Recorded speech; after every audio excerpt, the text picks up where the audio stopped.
요즘 세계적으로 산불 나는 게 참 심상치가 않은 것 같습니다. 얼마 전에 터키엔 온 나라가 불타오르면서 정말 찍혀있는 사진마다 그냥 밤이고 낮이고 계속 불타오르고 있는 사진을 보게 되었습니다. 좀 찾아보니까 9만 5천 헥타르가 탔다고 하더라고요. 이게 사실 감이 잘 안 오시죠? 저도 감이 잘 안 옵니다. 그리스도 너무 더우니까 막 불이 나는데 이게 55도까지 나온대요. 열흘 동안 5만 6천 헥타르 154곳을 태웠다고 합니다. 감당이 안 되죠. 올림픽의 그 발상지인 올림피아가 불타오를 위기에 처했다라는 기사를 보았습니다. 불이 진짜 무서운 게요, 여러분. 한번 지나가면요, 나만 아는 게 없어요. 싹 다 태우더라고요. 불 때문에 결국 이 불타는 섬을 탈출하는 기사들을 보았습니다. 비단 이 두 나라뿐만이 아니라 세계적으로 뭐 이탈리아, 알제리, 러시아, 미국, 캐나다도 그죠? 미국도 캐나다도 서쪽에 정말 많은 산불이 일어나서 사람들의 삶의 터전을 빼앗아가는 것들을 보게 되었습니다. 심지어 죽기도 하고요. 그 사람들의 심정이 어떨까요? 굉장히 처참할 것 같아요. 근데 여러분, 초대교회 때도요, 그런 무시무시한 불이 난 적이 있었습니다. 64년도에 1964년도가 아니라 그냥 64년 7월 18일 새벽 로마 경기장 북쪽에서 큰 불이 나게 됩니다. 여러분, 로마는 수백 년 동안 세계를 제패하고 전쟁이 없었기 때문에 계획적으로 도시를 지은 게 아니라 그 건물 지어진 곳에 또 쌓고 또 쌓고 또 지었기 때문에 뭔가 도시가 계획적으로 지어지지 않았어요. 그러니까 집들이 굉장히 조금 이렇게 잘 붙어 있고요. 건물 위에 건물을 쌓고 그게 이어져 있으니까 돌과 나무가 섞여서 많은 건물들이 지어져 있습니다. 도로도 굉장히 좁았습니다. 그러니까 그때 이제 막 차가 있어서 막 차가 돌아다니는 이런 게 아니잖아요. 사람이 지나다니는 골목 같은 길들로 많은 집들이 이루어져 있었죠. 그러니까 여기에 한번 불 나면 어떻게 될까요? 그냥 순식간에 불길이 옮겨 붙게 되는 거죠. 사람들이 이미 불이 났다라는 걸 깨달았을 때는 이미 로마 전역을 휘감았을 때였습니다. 여러분, 불이 난 것을 알고 도망쳐 나온 사람들은 어쩔 수 없이 산으로 도망갈 수밖에 없었습니다. 사랑하는 가족과 아내와 자녀가 있다고 해도 어쩔 수가 없는 거예요. 그냥 도망쳐 나올 수밖에 없었습니다. 왜요? 이미 다 무너지고 있었거든요. 나무도 오래돼서 너무 잘 타는 거예요. 언덕 위에 자기 집을 바라봅니다. 언덕 위에서 사랑하는 사람들이 보여도 도와줄 수가 없는 거예요. 주변에 살았던 사람들이 다 죽습니다. 너무 끔찍합니다. 여러분, 불을 끄는 방법이 뭐가 있을까요? 옆에 가서 물 떠서 물 뿌리면은 불이 꺼질까요? 아니요. 여러분, 9일에서 10일 정도 탔다고 합니다. 도시가 9일, 10일 타면요, 전멸입니다. 당시에 로마는 14구역으로 나눠져 있었는데 공식적인 기록에 의하면 10구역이 다 완전히 소실됩니다. 4구역이 괜찮았던 이유는 강 북쪽에 있었거든요. 그래서 그 지역만 살아남았던 겁니다. 자, 여러분, 가족을 잃은 슬픔과 분노에 이 시민들이 그 분을 이기지 못하는 거예요. 그래서 막 조사를 합니다. 근데 공교롭게도 조사를 하다 보니까 로마 경기장 북서 쪽에 불이 났는데 거기서 불이 출발했는데 황제가 그것을 집권할 때 거기를 밀어버리고 새로 짓자 했던 곳인 거예요. 그 황제가 바로 네로였습니다. 자, 여러분, 말이 진짜 얼마나 무섭냐면 어떤 한 사람이 네로가 그랬네 라고 이야기하기 시작하는 거예요. 근데 삽시간에 그 말들이 번져가며 성난 시민들이 다 네로를 향해 돌격하는 겁니다. 여러분, 이게 얼마나 무섭냐면 네로 집까지 작살이 나는 겁니다. 자기가 가지고 있던 이 호위병으로는 감당이 안 되는 수준인 거예요. 꼼짝없이 죽는 건 시간 문제인 겁니다. 네로가 빨리 방화범을 지목하지 않으면 자기가 죽을 판인 거예요. 자, 그래서 핑계로 지목한 사람이 우리가 잘 알고 있는 대로 그리스도인들이었습니다. 여러분, 그 말로 인해 그때부터 역사상 전무후무한 박해가 이루어지기 시작합니다. 그리스도인들을 향한 박해들이요. 이전에 한 번도 없었던 어마어마한 박해가 일어납니다. 여러분, 진짜 끔찍한데 막 산채로 그리스도인들 눈을 막 뽑기도 하고요. 껍질을 벗기는 건 일도 아니었습니다. 인간이 느낄 수 있는 가장 극심한 고통들을 다 저질렀어요. 그리스도인이라면 잡아서 불을 지르는데 그냥 불 지르는 게 아니라 로마시에 저녁이 되면 해가 질 거 아니에요. 로마 입구 마을 입구에 그리스도인들을 잡아놓고 불을 질러서 불을 피는 거예요. 불을 지펴서 보이게 하는 거예요. 뭐라고 했는지 아십니까? 여러분, 그러면서 뭐라고 이 사람들이 했냐면 그리스 로마 신들이여 화를 푸시라고. 왜요? 유독 예수를 믿는다는 그리스도인들만 로마 그리스도 신들을 인정하지 않았거든요. 예수를 믿는다는 그 무리만 우리는 거기 동조할 수 없다. 그건 다 우상이다. 그건 신들 아니야. 신이 아니야. 하나님만이 유일한 신이시다. 이러니까 이제 그리스 로마 신들이 화가 나서 불을 질렀다고 생각하는 거예요. 뭐 이런 식인 거죠. 그 공포와 두려움 어마어마했습니다. 박해 상상하기 힘들었습니다. 여러분, 이 박해는 도미티안 황제로 이어집니다. AD 90년경에 도미티안 황제가 정말 무시무시한 말을 내뱉었습니다. 뭐라고 했냐면 내 살아생전에 그리스도인들 씨를 다 말려버리겠다고 했어요. 야, 무섭죠. 내 살아생전에 그리스도인들 씨를 다 말려버리겠다, 다 죽여버리겠다고 한 거예요. 정말 어마어마한 박해들이 이루어졌습니다. 미친 왕입니다. 미친 왕. 여러분, 다른 로마 황제들은요 다 죽은 다음에 신이 됐거든요. 그래서 막 추앙되어지고 했는데 이 도미티안은요 자기 살아있는데 자기를 신으로 모시라는 거예요. 죽지도 않았는데. 그리스 로마 신들처럼 자기 살아있는데 도미티안을 아련하려고 하면 나의 주 도미티시안이시여 이렇게 이야기해야 됐어요. My Lord이라고 표현해야 됐다고요. 살아있는데 하나님인 것처럼 대하라고 했습니다. 유독 한 무리만 반대하고 동의하지 않습니다. 누굴까요? 그리스도인들이었습니다. 우리는 예수님 외에 나의 주라고 고백할 수 없다. 예수님만이 우리 주님이시다. 그러니까 도미티안이 내 살아있는 날 동안 그리스도인들 씨를 말려버리겠다고 하면서 정말 무지막지하게 박해하기 시작하는데요. 여러분, 뭐 예를 든다면 당시에 그리스도인들을 신고하거나 잡으면 포상이 주어졌습니다. 우리가 한국 살 때 간첩 신고하면 포상 받는 그런 것처럼 포상을 막 주는 거예요. 그리스도인들이라고 신고하면. 경기장에 풀어놓고 아주 음란한 그리스 로마 그 신화 같은 거 있잖아요. 그거를 연극하게 하는 거예요. 어제 집사님, 권사님, 장로님 하던 사람들이 그 음란한 짓을 하게 만드는 겁니다. 그리고 그게 끝나면 사냥개를 풀어서 죽여버려요. 여러분, 그리스도인을 잡아놓고 숨어서 지냈잖아요. 이들이 핍박받는 걸 아니까. 카타콤이 어디냐? 불어라. 불까요? 안 불까요? 안 불겠죠. 그러면 막 고문을 하는데 안 부는 거예요. 그럼 어떻게 하는지 아십니까? 애들을 불러요. 자녀들을.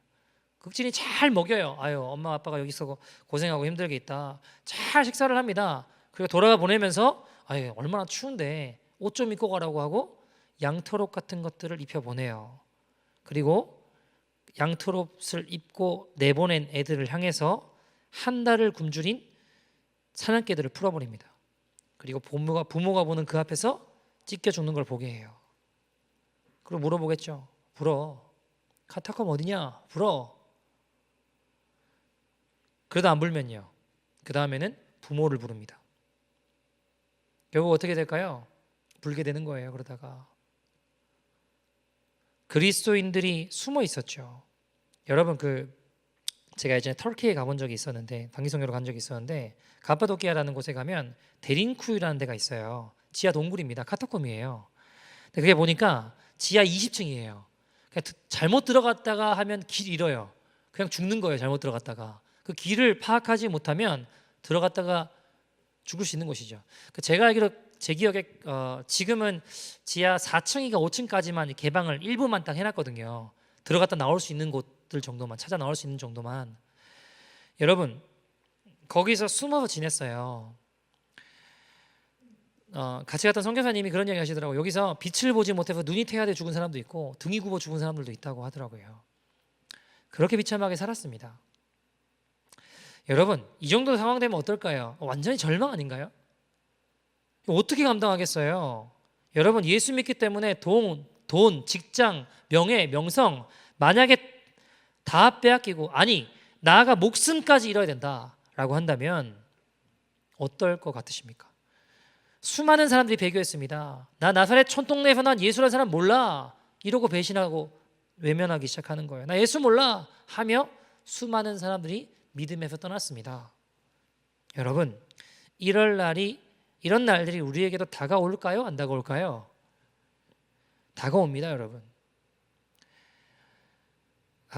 저는요, 우리가 살아생전에 예수님을 만나게 될 세대라고 확신하고 믿고 살아가는 사람이거든요. 근데 그 전에 이런 것과 같은 예수를 믿는다는 이유 때문에 많은 환난과 고난과 고문과 어려움을 당해야 될 날이 올 겁니다. 여러분, 우리가 지금 예배 드린다고 해서 누가 칼로 막 죽이겠다고 하나요? 누가 우리 예배 드린다고 막 총을 쏘나요? 그러진 않죠, 그죠? 그러나 이렇게 자유롭게 예배 드리고 지금처럼 신앙생활할 수 있는 날이 저는 그리 많이 남지 않았다라고 생각합니다. 그때가 되면 수많은 사람들이 배교하고 신앙을 떠나며 예수님을 모른다고 할 겁니다. 사랑하는 여러분, 죽음이 무서워 우리 주님 부인하면 주님도 우리를 하나님 앞에서 모른다 하실 거라고 말씀하셨습니다. 지금 당장 눈앞에 있는 죽음이 무서워 영혼을 포기하지 맙시다. 여러분, 잠언 21장 23절에 보면 이렇게 이야기합니다. 같이 한번 읽어볼까요? 시작. 입과 혀를 지키는 자는 자기의 영혼을 환난에서 보존하느니라. 여러분, 우리의 입과 혀를 믿음으로 지킨다면 영원한 환난에서 건진받을 줄 믿습니다. 여러분, 오늘 본문에 보면 말을 함부로 했다가 큰일 난 사람이 나옵니다. 정말 이 상황을 가만히 되짚어 보면 극심한 환난이고 어려운 상황입니다. 먹을 것도 없고 이제 포위당해 있는 상황이잖아요. 근데 그 상황 가운데 말을 함부로 내뱉었다가 큰일 난 사람이 나오고 또 반대로 입술의 고백이 복음의 말로 변화되어서 구원의 역사에 쓰임 받은 사람도 등장합니다. 여러분, 오늘 이야기는 이렇습니다. 아람이라고 하는 나라의 군대가 이스라엘을 쳐들어왔습니다. 사마리아 성을 포위한 채 지키고 있는데 문제는 또 그때가 먹을 것이 없는 기근에 되었습니다. 먹을 것이 없는데 포위까지 하니까 먹을 것을 구하러 나갈 수도 없잖아요. 포위당해 있으니까. 여러분, 급기야 얼마나 심각했냐면 엄마들이 서로 자기 자식을 잡아먹는 거예요. 오늘은 네 아이를 잡아먹고 내일은 내 아이를 잡아먹자 먹기로 하고 오늘 네 아이를 잡아먹고 내일이 됐는데 입을 싹 닦아버리는 겁니다. 그래서 왕 앞에 찾아와요. 그 이야기를 왕이 듣고 얼마나 비참하겠습니까? 옷을 막 찢고 괴로워하는데 엘리사라는 선지자가 생각이 나는 거예요. 왜냐하면 예전에 아람이 엘리사 잡으러 쳐들어왔을 때 하나님이 그들의 눈을 멀게 하셔서 산채로 잡은 적이 있거든요. 이 앞장에 나와요. 보면 그 이야기가 나옵니다. 근데 그때 다 그냥 쓸어버리고 죽여버렸으면 이런 일 없었지 않나라는 생각이 드는 거예요. 근데 엘리사가 뭐라고 얘기했나요? 죽이지 말고 잘 먹어서 놓아주라고 했잖아요. 그때 다 죽였으면 이런 일 없지 않았겠냐 이겁니다. 화가 나가지고 왕이 엘리사 죽인다고 찾아가니까 엘리사의 대답이 오늘 본문의 시작입니다. 여러분, 이런 극심한 어려운 상황들과 환난입니다. 비단 이때뿐만 아니라 전 다가올 환난에도 이런 예수를 믿고 믿음을 지키려면 이런 어려움들이 일어날 수 있다라고 생각합니다. 엘리사가 근데 이렇게 대답하는 거예요. 1절입니다. 1절 같이 한번 읽어볼까요? 시작. 엘리사가 이르되 여호와의 말씀을 들을지어다. 여호와께서 이르시되 내일 이맘때에 사마리아 성문에서 고운 밀가루 한 스아를 한 세겔로 매매하고 보리 두 스아를 한 세겔로 매매하리라 하셨느니라. 자, 이게 무슨 말이냐면 밀가루 한 스아를 한 세겔로 매매하고 두 스아를 한 세겔로 매매한다. 이게 무슨 말이냐면 지금 쉽게 예를 들어 쌀 한 가마니가 한 10,000불 하는 거예요. 인플레이션이 완전 폭등해가지고 먹을 게 없으니까 돈 주고 살 수 없는 거예요. 먹을 게 없는 상황입니다. 기근에다가 포위당한 상황이에요. 쌀 한 가마니 살려면 10,000불 정도 하는 거예요. 10,000불 예를 들어서 누가 사겠나요, 여러분? 근데 지금 엘리사가 뭐라고 하는 거예요? 지금 10,000불인데 내일 되면 2불이면 살 거야, 이렇게 이야기하는 거예요. 내일이면 1불, 2불 하면 살 거야, 이렇게 이야기하는 겁니다. 자, 여러분, 그 이야기를 가만히 이렇게 듣고 하나님이 내일 새 일을 행하실 것입니다. 왕이여 걱정하지 마십시오. 굶어 죽는 게 아니라 모두에게 풍족이 넘칠 겁니다. 이거예요. 근데 이 말을 듣고 하나님의 말씀을 경홀히 여기는 사람들도 있었습니다. 2절입니다. 2절 말씀 같이 읽어볼까요? 시작. 그때에 왕이 그의 손에 의지하는 자 곧 한 장관이 하나님의 사람에게 대답하여 이르되 여호와께서 하늘에 창을 내신들 어찌 이런 일이 있으리요 하더라. 엘리사가 이르되 내가 내 눈으로 보리라. 그러나 그것을 먹지는 못하리라 하니라. 자, 이게 무슨 말이냐면 한 장관이 이야기하는 거예요. 말도 안 되는 소리를 하냐, 헛소리하지 마라. 지금 다 굶어 죽어가는 판인데 하루아침에 어떻게 그런 일이 날 수 있냐, 헛소리하지 말라 이겁니다. 이렇게 하나님의 말씀을 경홀히 여겼습니다. 엘리사가 뭐라고 이야기하나요? 그거 너도 눈으로 볼 거야. 근데 넌 못 먹을 거야. 무슨 말인가요? 넌 죽을 거야, 이 말입니다. 하나님 말씀을 무시한 너는 그걸 보지만 죽을 거야. 어떻게 되나요, 여러분? 17절에 보시면 17절 말씀 볼까요? 17절 같이 읽어보죠. 17절입니다. 시작. 왕이 그의 손에 의지하였던 그의 장관을 세워 성문을 지키게 하였더니 백성이 성문에서 그를 밟음에 하나님의 사람의 말대로 죽었으니 곧 왕이 내려왔을 때에 그가 말한 대로라. 네, 정말 보았지만 사람들에게 깔려 죽게 됩니다. 여러분, 말이 참 중요합니다. 우리가 하나님의 말씀을 경홀히 여기고 우리의 입술이 함부로 말한다면 말한 그는 정말 죽게 되었죠. 잠언 29장 11절에도 보면 이렇게 이야기합니다. 같이 읽어볼까요? 시작. 어리석은 자는 자기의 노를 다 드러내어도 지혜로운 자는 그것을 억제하느니라. 아멘. 여러분, 하나님 말씀하셨는데 이 장관이 그렇게 입술을 내뱉지 않았다면 얼마나 좋았을까요? 어리석은 자는 그 노를 다 드러냅니다. 그러나 지혜로운 자는 그 노를 억제할 줄 아는 사람입니다. 여러분, 우리의 입술이 복되고 아름다운 말로 변하는 저와 여러분 되기를 소원합니다. 오늘 본문에 보면 복음의 입술로 변화된 자들이 등장합니다. 누굴까요? 3절부터 나오는 문둥병자들입니다. 3절 4절 같이 한번 읽어볼까요? 3절 4절 같이 읽어보죠. 시작. 성문 어귀에 나병 환자 4사람이 있더니 그 친구에게 서로 말하되 우리가 어찌하여 여기 앉아서 죽기를 기다리랴. 만일 우리가 성읍으로 가고자 말한다면 성읍에는 굶주림이 있으니 우리가 거기서 죽을 것이요 만일 우리가 여기서 머무르면 역시 우리가 죽을 것이라. 그런즉 우리가 가서 아람 군대에게 항복하자. 그들이 우리를 살려두면 살 것이요 우리를 죽이면 죽일 것이라 하고. 아멘. 자, 여러분, 이게 무슨 말이냐면 나병 환자들이 있었는데요. 나병 환자는 당시에 하나님께 버림받은 자들이라고 여겨졌어요. 신에게 저주받은 자들이다라고 여겨졌다고요. 그러니까 같이 사는 게 아니라 성 밖에 있었습니다. 성에서 음식 남은 거 던져주면 그거 먹고 살았다고요. 근데 지금 성 안에 먹을 게 있어요, 없어요? 없잖아요. 던져주는 게 있을까요, 없을까요? 없죠. 어차피 굶어 죽을 판이다. 이렇게 죽거나 저렇게 죽거나 마찬가지인데 차라리 그냥 아람 군대에 가가지고 항복하자. I surrender. 항복했는데 그들이 우리를 죽일 수도 있고 살려주면 먹을 거 주지 않겠냐 이거예요. 제 몫은 급급해. 내 목숨 살려보겠. 내 몫은 나 혼자 살겠다고 일단 항복하겠다라고 가는 인생들이었습니다. 이래 주거나 저래 주거나 혹시 알겠냐. 나 하나 살아보자 외치며 서렌더를 하러 가는 인생이었습니다. 자, 근데 무슨 일이 적군에서 벌어지나요? 6절 7절입니다. 6절 7절 같이 읽어볼까요? 시작.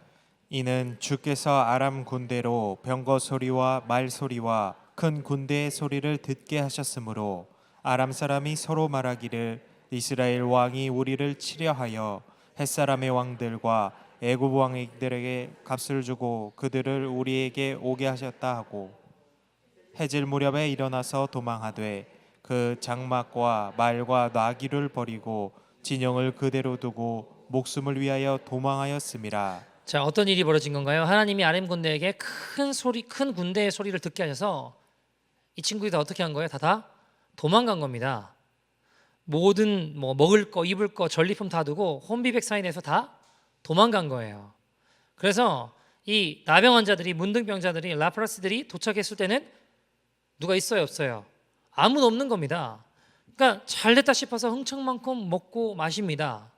그러던 중에 그들의 태도와 입술에 변화가 일어나요. 그들의 고백을 들어봅시다. 그냥 나 혼자 살자라고 왔던 고백이었잖아요. 9절에 그들의 마음, 그들의 입술이 이런 고백으로 바뀌게 됩니다. 9절 같이 읽어보죠. 시작.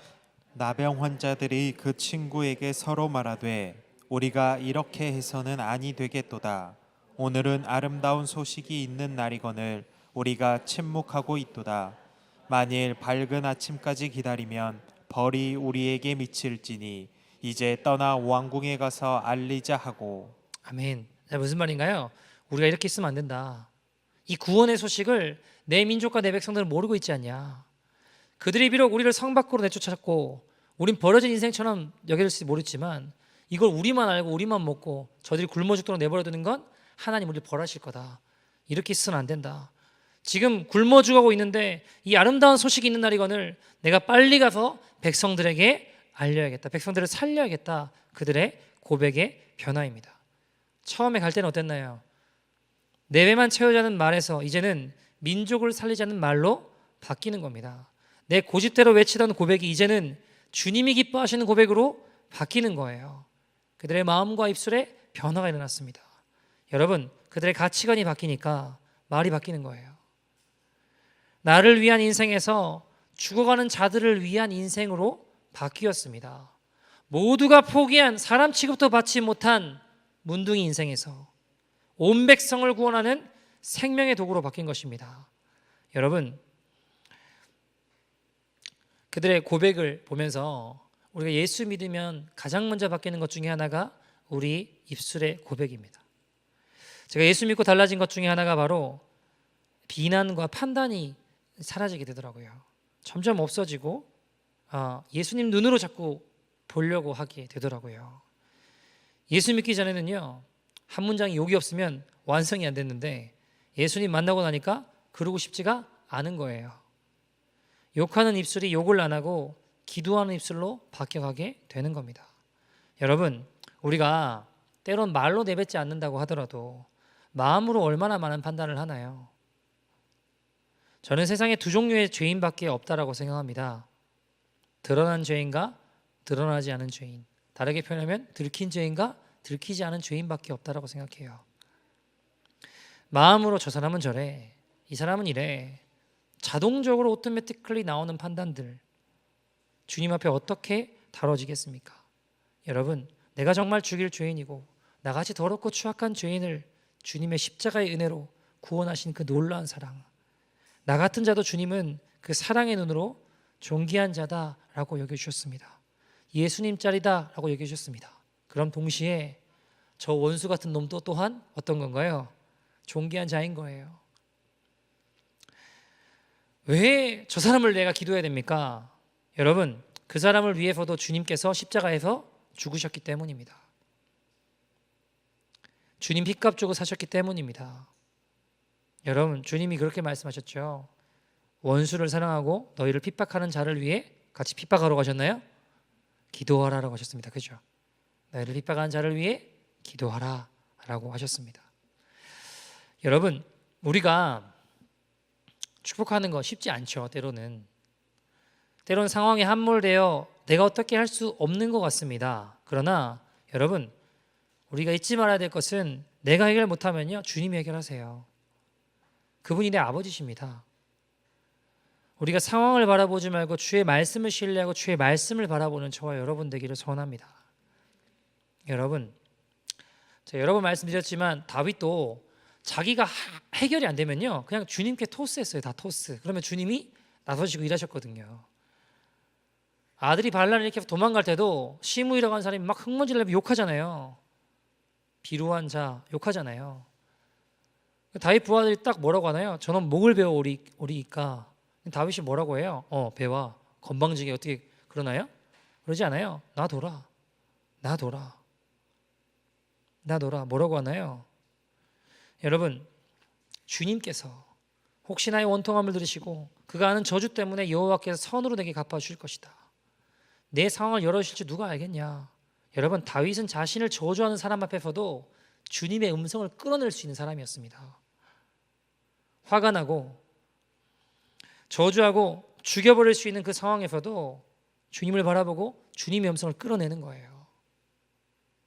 여러분, 다윗도 똑같이 화내고 저주하고 죽여버릴 수 있었습니다. 그러나 믿음의 고백으로 그는 주님께 올려드리는 거예요. 여러분, 절대 저절로 되지 않습니다. 내 자아와 싸워야 되고 죄악과 싸워야 돼요. 어떤 성도님 그런 얘기 하시더라고요. 수십 년 신앙생활 했는데 죄랑 싸워야 된다 몰랐다는 거예요. 그냥 은혜로 된다라고만 배웠지 죄랑 싸워야 된다. 여러분, 근데 성경은 분명히 뭐라고 하냐면 너희가 싸우되 피 흘리기까지 싸우지 아니했다고 해요. 무슨 말인가요? 피 흘리기까지 싸우라고 성경은 이야기합니다. 은혜라고 하는 말로 굉장히 교묘하게 이게 지금 많이 왜곡되어 있는 것 같아요. 반드시 하나님의 은혜로 하나님의 역사하심 우리가 변화됩니다. 그러나 여러분, 피 흘리기까지 싸우는 자들 가운데 하나님 은혜 베풀어 주세요. 그냥 저절로 된다? 그런 거 없습니다. 여러분, 우리가 주님 만날 때 하나님의 은혜로 죄가 끊어지죠. 하나님 역사함을 인도함 받죠. 그러나 그때부터가 시작인 겁니다. 그때부터가 진짜예요. 수십 년 신앙생활인데 몰랐다라는 거예요. 왜 교회에서 안 가르쳐주냐는 겁니다. 그러니까 저도 작은 것들부터 싸우려고 되게 많이 노력하거든요. 여러분, 절대 우리 힘과 노력으로 변화되진 않아요. 그러나 그 결단과 그 싸움을 통해 주님이 너무너무 귀하게 보시는 거예요. 제가 어제 신방 갔는데 어떤 성도님 그런 얘기 하시더라고요. 어쩔 때는 너무 화가 나면 막 이렇게 화가 나면 몸이 막 부들부들 떨리신대요. 근데 죄 안 지으려고 내가 나가든지 어쨌든 그걸 다 다스려 보려고 많이 싸우신다라는 거예요. 때로 너무 몸이 떨리다 보면 눈물이 나기도 한대요. 그럼 내가 얼마나 악한 자고 난 깨닫는다라는 거예요. 이게 못 참으니까 눈물이 나는 내 모습을 보면서 와, 내가 진짜 악한 자구나라는 걸 깨닫는다는 거예요. 어떤 성도님은 그저께 신방 갔는데 막 화가 나고 속상하고 막 이런 일들이 있다고 하더라도 절대 이틀 넘어가지 않는데요. 왜요? 성경에 나와 있잖아요. 에베소서에 해가 지도록 분을 품지 말라고 했잖아요.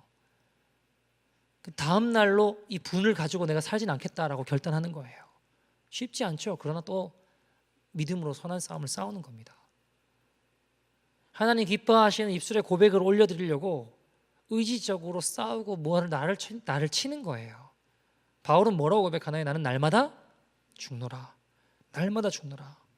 여러분, 어제 승리했다고 오늘 그냥 저절로 승리한다? 그런 거 없습니다. 여러분, 믿음은 신앙생활이라고 하는 건 강물을 거슬러 올라가는 물고기와 같은 겁니다. 그 자리에 있으면 떠내려가요. 여러분, 떠내려가는 물고기는 죽은 물고기입니다. 살아있는 물고기는 강물을 거슬러 올라가는 거예요. 믿음의 선한 싸움을 싸우며 걸어가는 겁니다. 여러분, 운전하는데 갑자기 누가 확 들어와요. 어때요? 이런 갑자기 뭐 이렇게 갑자기 막 축복의 말이 나오는 게 아니라 이렇게 나오잖아요. 그때 이런 축복받을 이렇게 나가는 거예요. 축복받을 이렇게 축복받아라 막 이렇게 갑자기. 저에게 어떤 성도님이 그러셨대요. 누가 끼어들면은 정말 쫓아가서 창문을 내려 욕을 했대요. 막 그렇게 살았대요. 근데 지금은 직장까지 이제 1시간 정도 운전하시거든요. 운전을 되게 싫어하시는데 1시간 동안 찬양 부른대요. 눈물이 없는 사람인데 그렇게 눈물이 난대요. 그냥 찬양하면서 그렇게 가면서 눈물 흘리면서 기도하면서 간대요. 왜요? 여러분, 이분 정말 이를 물고 싸우더라고요. 하나님께 은혜를 구하며 걸어가더라고요. 축복의 입술로 자꾸 바뀌어 나가는 거예요.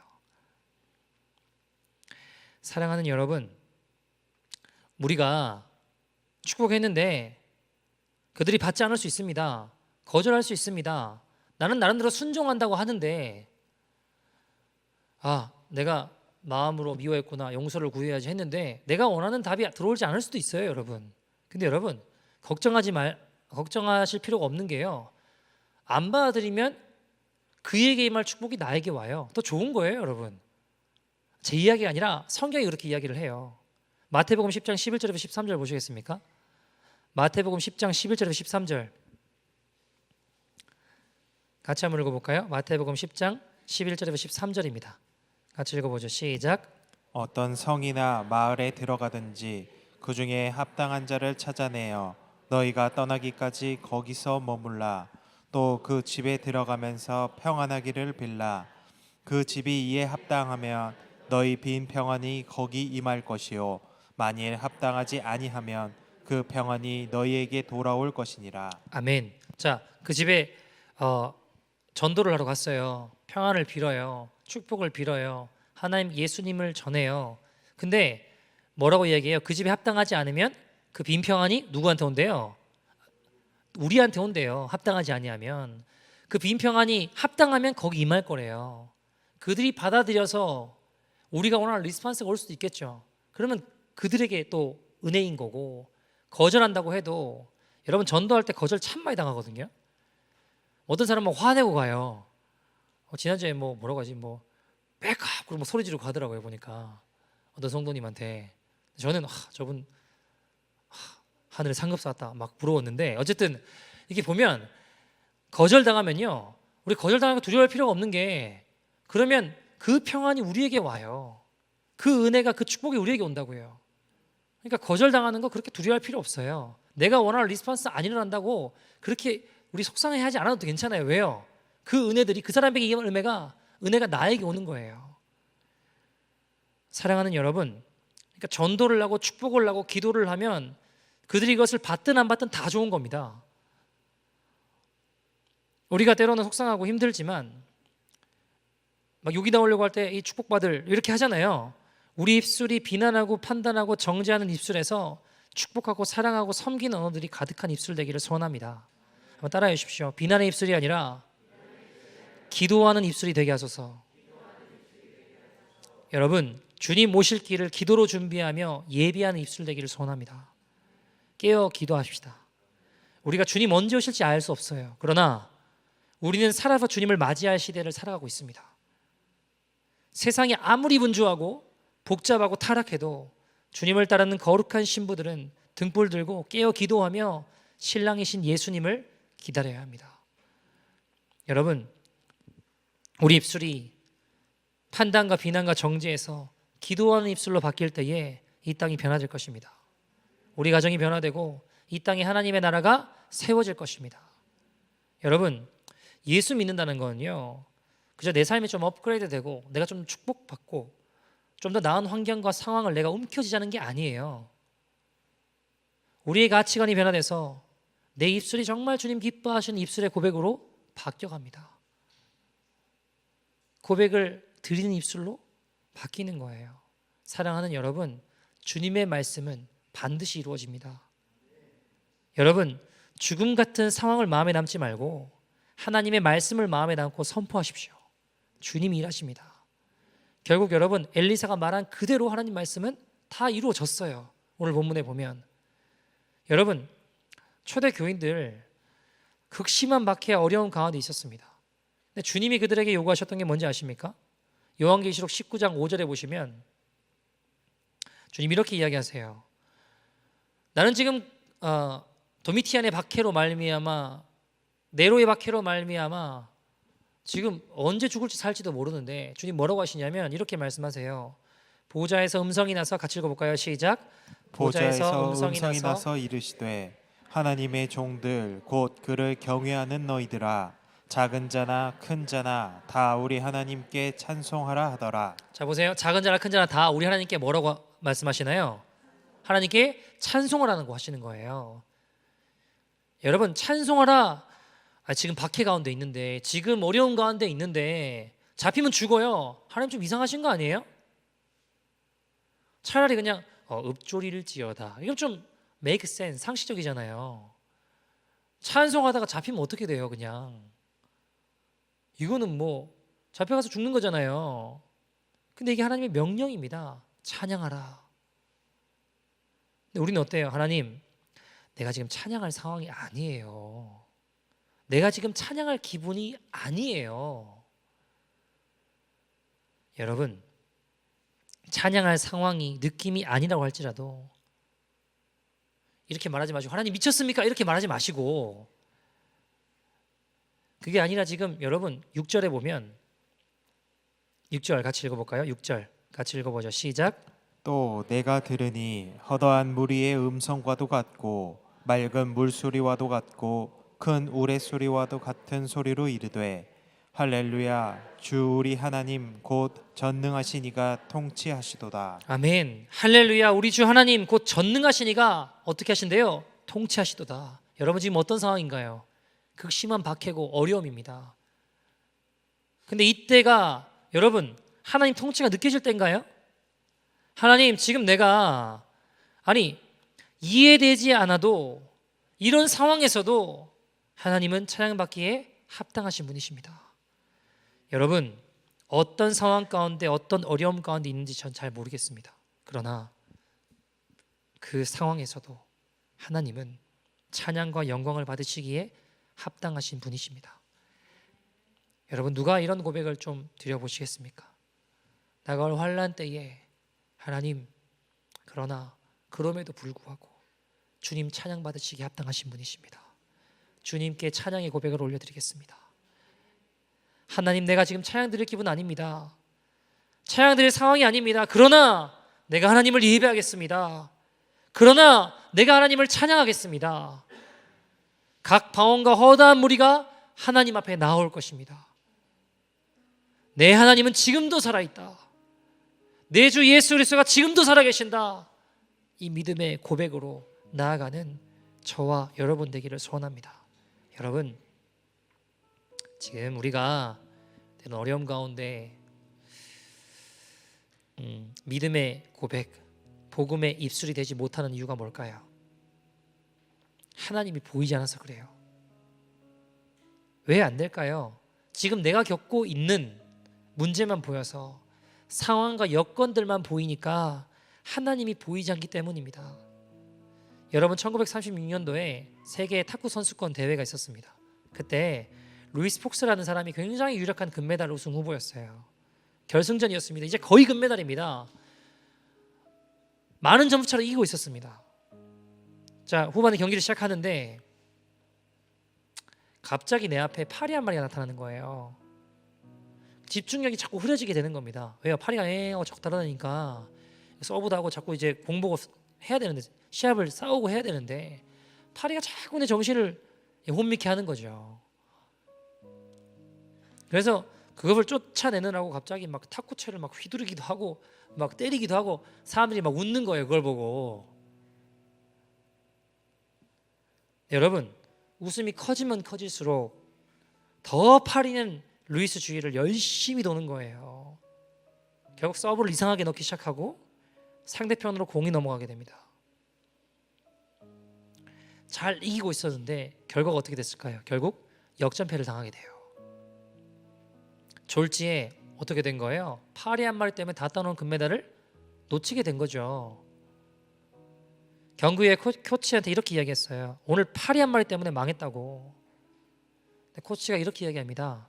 루이스, 그 파리는 경기 전부터 경기 내내 계속 있었어. 심지어 상대 선수에게도 얼쩡거렸어. 여러분, 그가 온 마음과 정성을 다해 경기에 임할 때는요, 그 파리가 보이지 않았어요. 있었는데. 근데 상대가 점수 간격이 막 벌어지니까 방심하니까 뭐가 보이는 거예요? 이제 파리가 보이기 시작하는 거예요. 실제 크기보다 더 크고 성가신 존재로 보이는 거예요. 여러분 마찬가지인데요. 우리가 정말 주님께 집중하면요, 내 주위에 있는 크고 작은 문제들이 잘 보이지 않아요. 그게 작게 보여요. 고난과 극심한 어려움이 와도 주님, 나는 주님을 찬양하겠습니다. 주님은 살아계십니다. 믿음의 고백 드릴 수 있습니다. 주님께서 오늘 우리에게 이렇게 말씀하시는 것 같아요. 그리스도인들아, 교회들아, 그 문제에 집중하지 말고 나를 바라봐. 내가 너와 함께한다. 그 상황에 나를 찬양할 수 있겠냐? 내가 너의 찬양의 고백을 듣기를 원한다. 여러분, 우리가 이 시간 좀 같이 기도했으면 좋겠는데요. 주님, 나의 상황이 또 다가올 환란이 완전히 적군으로 포위되어 버린 이스라엘의 상황 같을지라도 주님 보잘것없었던 문둥병자들처럼 주님 나의 입술을 변화시키셔서 구원의 도구로 사용하여 주시옵소서. 내가 마지막 날 주님께 찬양하는 믿음의 인생 되기를 원합니다. 하나님, 오늘 나의 입술을 변화시켜 주셔서 원망과 분노와 불평과 저주의 입술이 아니라 주님을 찬양하는 입술 되게 하여 주시옵소서. 하나님, 오늘 나의 모습이 비록 내 자신의 배만 채우기에 급급했던 고백의 인생이라 할지라도 나 같은 영적 문둥병자의 인생을 변화시키셔서 민족을 살리는 위대한 하나님의 사람으로 변화시킨다고 약속하십니다. 여전히 죄 가운데 있다 할지라도 부족한 손가락 받는 인생이라 할지라도 우리 마음을 새롭게 하여 주시며 입술을 거듭나게 하시는 은혜의 손길을 경험하게 하여 주시옵소서. 주님, 내가 영적인 문둥병자입니다. 주님, 내가 영적인 문둥병자입니다. 해도 해도 내 입술이 변화되지 않습니다. 나의 마음을 만져 주시옵소서. 나의 마음을 거듭나게 하여 주시옵소서. 주님의 도우심을 구하며 이 시대 주님의 이름 다시 한번 부르고 동서로 기도하겠습니다.